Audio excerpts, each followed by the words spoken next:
नमस्कार। मैं आशीष राठौर आपका फिर से एक बार स्वागत करता हूं।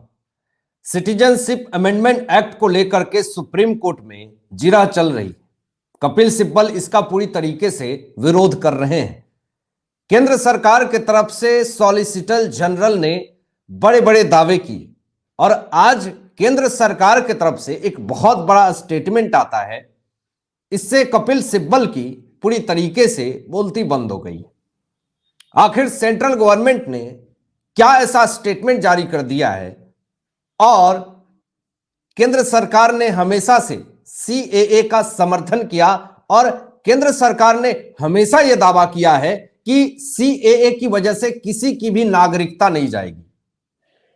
अगर इस भारत देश में कोई अवैध तरीके से रह रहा है तो उसकी नागरिकता तो जाएगी, क्योंकि सुरक्षा के मामले में भी अगर कोई अवैध रूप से इस भारत देश में रहता है तो वो पूरी तरीके से देश के लिए खतरा है।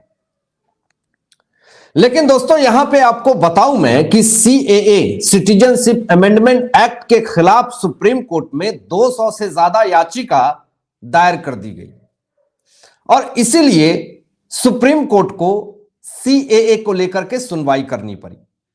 सीजेआई डीवाई चंद्रचूड़ ने केंद्र सरकार को कितने दिन का समय दिया है, पहले आपको यह बता दें कि कोर्ट ने सीएए पर रोक लगाने से फिलहाल तो इनकार कर दिया है।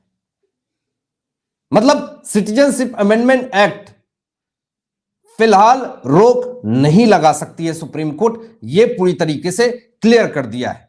लेकिन फिर भी कपिल सिब्बल इसमें कूदते हैं और कहते हैं कि सीएए को लेकर के कि किसी को भी नागरिकता न दी जाए। ऐसा क्यों कहा कपिल सिब्बल ने, यह आपको बताते हैं। लेकिन Chief Justice of India D Y Chandrachud, justice J B Pardiwala और जस्टिस मनोज मिश्रा की पीठ ने 230 से ज्यादा याचिकाओं पर सुनवाई की। दोस्तों सुप्रीम कोर्ट ने 9 अप्रैल को अगली तारीख तय की है सीएए के मामले में सुनवाई करने के लिए। फिर से 9 अप्रैल को इस पे सुनवाई होगी। 9 अप्रैल यहां पे कपिल सिब्बल ने एक स्टेटमेंट और जारी कर दिया कि सुप्रीम कोर्ट ने अगर 9 अप्रैल तक अगर सीएए के मसले को सुनवाई करने के लिए समय सॉलिसिटर जनरल को दिया है तो इस बीच में कपिल सिब्बल ने सुप्रीम कोर्ट से गुहार लगाई कि इस बीच में किसी को भी नागरिकता न दी जाए सीएए के मामले में। सवाल यह उठता है कि कपिल सिब्बल क्यों विरोध कर रहे हैं उन तमाम हिंदुत्व जो शरणार्थी हैं, इस भारत देश में रह रहे हैं और जो 31 दिसंबर 2014 से पहले रह रहे हैं, जो भारत में आने वाले पाकिस्तानी, बांग्लादेशी, अफगानिस्तानी जो हैं, जो कि 31 दिसंबर 2014 से पहले से आए हुए हैं, हिंदू, जैन, बौद्ध, सिख, पारसी, ईसाई को नागरिकता देने वाली ये सीएए कानून का विरोध क्यों कर रहे हैं कपिल सिब्बल? ये सबसे बड़ा सवाल है। और सोचिए उस पर पूरी तरीके से रोक लगाने के लिए स्टैंड है वो सुप्रीम कोर्ट में।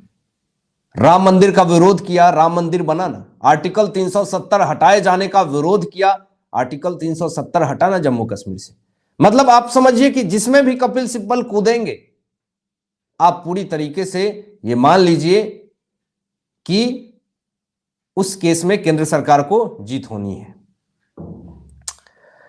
दोस्तों बात करें, कुछ कन्वर्सेशन हुई सीएए को लेकर के, सर्वोच्च न्यायालय में सुनवाई हुई जिसमें सॉलिसिटर जनरल ये कहते हैं कि 236 याचिकाएं हैं, हमें जवाब दाखिल करने के लिए समय चाहिए। सॉलिसिटर जनरल केंद्र सरकार की तरफ से सीजेआई को ये बात कहते हैं, तो सीजेआई कहते हैं कि हम जवाब देने के लिए सरकार को समय देते हैं और जो आवेदन दाखिल हुए हैं उन पर नोटिस जारी करते हैं। चीफ जस्टिस ऑफ इंडिया ने आगे यह भी कहा कि सरकार को जवाब दाखिल करने देते हैं, फिर नियमों पर रोक लगाने के लिए सुनवाई 9 अप्रैल को करेंगे। सीजेआई ने सॉलिसिटर जनरल को कहा कि कब तक आप जवाब दाखिल कर देंगे, तो यहां पर सॉलिसिटर जनरल ने यह कहा कि हम 4 सप्ताह में जवाब दाखिल कर देंगे। बीच में खड़े होकर के कपिल सिब्बल ने फिर एक दलील दे दी और कहा कि 4.5 साल में नियम लागू नहीं किए गए और अब अचानक क्यों नियम लागू कर दिए गए सीएए को लेकर के।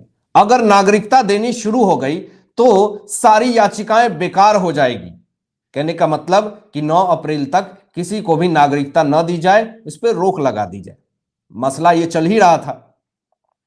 कपिल सिब्बल को यह बात समझाना जरूरी है और केंद्र सरकार की तरफ से आज यह स्टेटमेंट भी जारी होता है कि सुप्रीम कोर्ट को यह बताया गया और केंद्र सरकार ने एक स्टेटमेंट जारी किया कि अवैध रोहिंग्या मुसलमान प्रवासियों को भारत में बसने का कोई अधिकार नहीं है, फिर भी अवैध तरीके से रोहिंग्या जो हैं वो भारत में रह रहे हैं।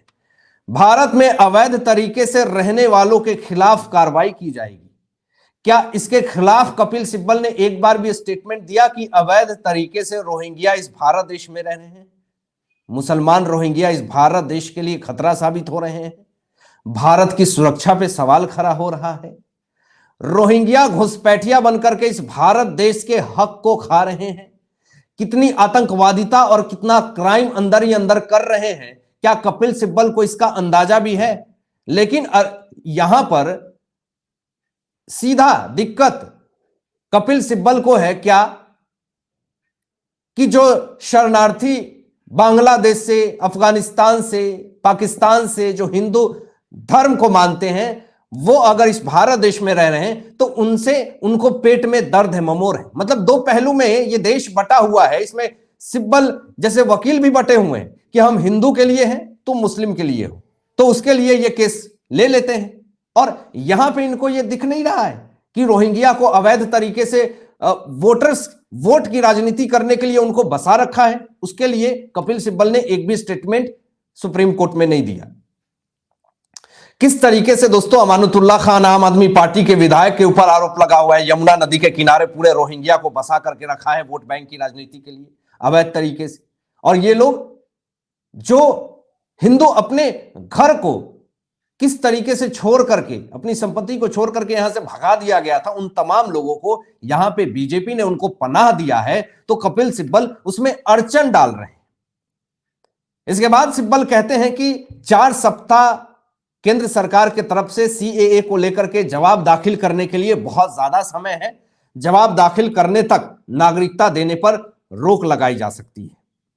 लेकिन सुप्रीम कोर्ट ने पूरी तरीके से लतार लगा दी, कहा साफ तौर पे कि हम सीएए पर रोक लगाने से फिलहाल इनकार कर देते हैं। अंत में चीफ जस्टिस ऑफ इंडिया ने कहा कि ठीक है, 2 सप्ताह में केंद्र सरकार जवाब दाखिल करे, अपनी दलीलें दे सीएए को लेकर के, और फिर 9 अप्रैल को दोस्तों इस पे सुनवाई होनी है। जिरह जारी है और अगले दिन पूरी तरीके से कपिल सिब्बल फिर से एक स्टेटमेंट सीएए को लेकर के देते हैं कि सीएए जो है वो देश को तोड़ने का कानून है। एक वकील होकर के अगर इस तरह का स्टेटमेंट आता है तो सोचिए इस देश को, इस देश की जनता को ये कहां ले जाना चाहते हैं।